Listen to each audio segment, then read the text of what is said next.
اللہ تعالیٰ چاہتے ہیں کہ سارے کام صرف اللہ کے لیے ہی کریں. اللہ تعالیٰ یہ نہیں چاہتے کہ اللہ کے لیے بھی کریں. یہ جو بھی ہے نا، یہ تو شرک ہے. ایک ہوتا ہے بالکل صریح شرک، جس کو جلی شرک بھی کہتے ہیں، کہ اوپن شرک، رائٹ. سجدہ کر رہا ہے، کسی قبر کو سجدہ کر رہا ہے، یہ تو اوپن شرک ہے. کسی انسان کو سجدہ کر رہا ہے، یہ تو اوپن شرک ہے. ایک ہوتا ہے خفی شرک، چھپا ہوا شرک. اور یہ چھپا ہوا شرک ہے کہ میں اللہ کے لیے بھی کر رہا ہوں اور کسی اور کے لیے بھی کر رہا ہوں. یہ چھپا ہوا شرک ہے.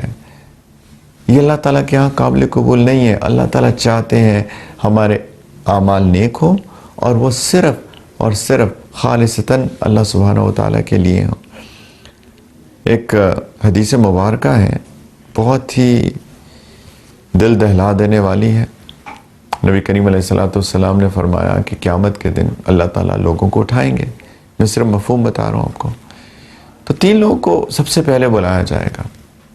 ان میں سے ایک جو ہوگا، ایک روایت میں آتا ہے کہ وہ قرآن کا قاری ہوگا، اور ایک روایت میں آتا ہے کہ وہ عالم ہوگا. اور دونوں میں کوئی ایسا کانفلکٹ نہیں ہے، کوئی تعارض نہیں ہے، کیونکہ جو قاری قرآن ہوتے تھے وہ عالم قرآن بھی ہوتے تھے.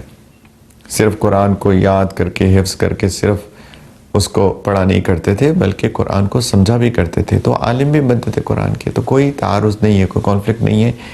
یہ روایت بھی ٹھیک ہے، وہ روایت بھی ٹھیک ہے. تو اگر ہم اس کو عالم والی روایت کو لے لیں مثال کے طور پہ، کہ نبی کریم علیہ السلام نے فرمایا 3 لوگوں کو سب سے پہلے بلایا جائے گا. عالم قرآن کو، اور اس سے پوچھا جائے گا کہ میں نے تمہیں جو نعمتیں دی تھیں اس کے ساتھ تم نے کیا کیا.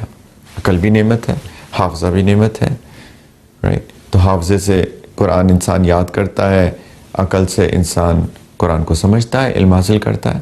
تو یہ نعمتیں ہیں. میں نے جو تمہیں نعمتیں دی تھی اس کے ساتھ کیا کیا. تو وہ کہے گا کہ یا اللہ میں نے قرآن کو سیکھا اور سکھایا.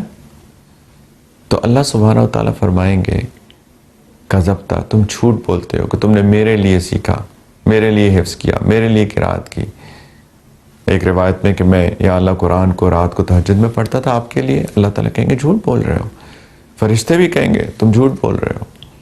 اللہ تعالیٰ فرمائیں گے کہ تم نے اس لیے قرآن کو یاد کیا، اس لیے تم نے اس کا علم حاصل کیا تاکہ لوگ تمہیں کہیں کہ واہ یہ تو قاری قرآن ہے، یہ تو حافظ قرآن ہے، یہ تو عالم قرآن ہے. تم نے لوگوں کے لیے کیا، اور جو تم نے چاہا وہ تمہیں مل گیا. لوگوں نے بڑی تمہاری تعریفیں کی، تمہیں عالم کہا، تمہیں حافظ کہا، تمہیں قاری کہا. دوسرے بندے کو بلایا جائے گا جو کہ بہت خرچ کیا کرتا تھا، اس کے پاس بہت مال تھا. اللہ تعالیٰ اس سے فرمائیں گے کہ میں نے تمہیں جو نعمتیں دی تھی تم نے اس کے ساتھ کیا کیا. اب مال بہت بڑی نعمت ہے. یا اللہ میں نے مال آپ کے راستے میں خرچ کیا. اللہ تعالیٰ کہیں گے جھوٹ بولتے ہو. فرشتے بھی کہیں گے جھوٹ بولتے ہو. اللہ تعالیٰ فرمائیں گے تم نے اس لیے مال خرچ کیا تاکہ لوگ کہیں تو جواد ہے، سخی ہے، بڑا جنرس ہے. اور لوگوں نے کہا کہ تم بڑے سخی ہو، تمہیں جو چاہا تم نے جو چاہا وہ تم کو مل گیا. تیسرے بندے کو بلائیں گے، وہ کسی جنگ میں مارا گیا تھا، قتل ہو گیا تھا. تم نے کیا کیا جو میں نے تمہیں نعمتیں دی تھی. وہ کہے گا یا اللہ میں نے آپ کی خاطر لڑائی لڑی اور میں نے اپنی جان دے دی آپ کے لیے. اللہ تعالیٰ فرمائیں گے جھوٹ بولتے ہو. فرشتے بھی کہیں گے جھوٹ بولتے ہو. تم نے اس لیے نہیں لڑا کہ میری خاطر تم نے جان دینی تھی، تم نے اس لیے لڑا تاکہ لوگ کہیں بعد میں کہ تم بڑے بہادر تھے، بڑے نڈر تھے. اور لوگوں نے کہا کہ بڑا بہادر تھا، تم نے جو چاہا وہ تم کو مل گیا. اب تو میرے پاس کچھ بھی نہیں ہے تم سب کے لیے. تمہارا مقصد لوگوں کی تعریفیں حاصل کرنا تھا، ریا تھا، شو آف تھا، تمہیں مل گیا. اور حدیث میں آتا ہے کہ ان تینوں کو جہنم میں پھینک دیا جائے گا. قاری قرآن / حافظ قرآن، بہت مال خرچ کرنے والا، غریبوں پہ، فقیروں پہ، مسکینوں پہ، یتیموں پہ، بیواؤں پہ، دین کے کاموں پہ. اور اس سے بڑھ کر کیا ہو سکتا ہے کہ جان ہی دے دی.